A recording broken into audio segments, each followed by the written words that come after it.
ज्यावेळेस आपण वॉटर फास्टिंगवर राहतो आणि आपलं वजन दुसऱ्या दिवसापासूनच कमी व्हायला लागतं, त्यावेळेस स्किन जी आहे आपली ते लूज पडायला लागते. तर ते लूज नाही पडली पाहिजे, बॉडी एकदम शेप आणि टोनमध्ये दिसली पाहिजे. त्यासाठी रोज एक्सरसाइज केली पाहिजे. कुठली पण एक्सरसाइज करा तुम्ही, पण करा. 10 मिनिटापासून स्टार्ट करा, 15 मिनटं, 20 मिनटं, अर्धा तास आणि होता होता 1 तासपर्यंत जाऊन पोचा. म्हणजे कसं आहे, बॉडी खूप शेपमध्ये, टोनमध्ये आणि छान दिसेल आणि वजन पण कमी होतं. तर गाईज, त्याच्यासाठी काय करायचं माहिती आहे का, एक्सरसाइज आपली फक्त 20% असतं. पूर्ण आपलं डाईटवर डिपेंड असतं. डाईट कशी, डाईट पूर्ण 80% असतं. तर डाईटमध्ये तुम्ही कार्बोहायड्रेटचं प्रमाण कमी ठेवा. म्हणजे बॅलन्सिंग डाईट असतं ना ते.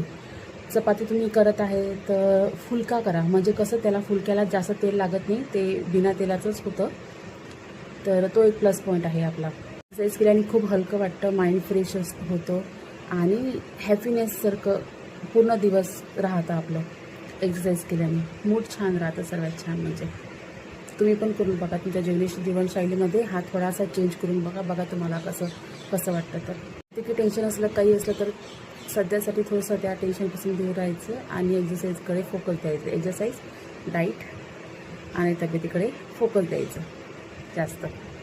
जेवढ्या वर्षापासून आपण हे शरीर वाढवून ठेवलेलं आहे, एवढ्या लवकर तुम्हाला रिझल्ट नाही भेटणार आहे. तर रिझल्टसाठी थोडंसं वाट बघावं लागेल.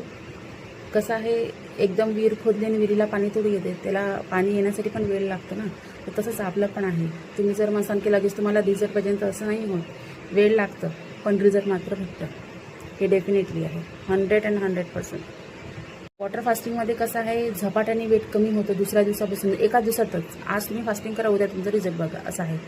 पण त्याच्यामध्ये कसं आहे, खूप काळजी घ्यायला लागते. म्हणजे कशी, वजन जर कमी झाल्यानंतर ते मेंटेन कसं ठेवायचं.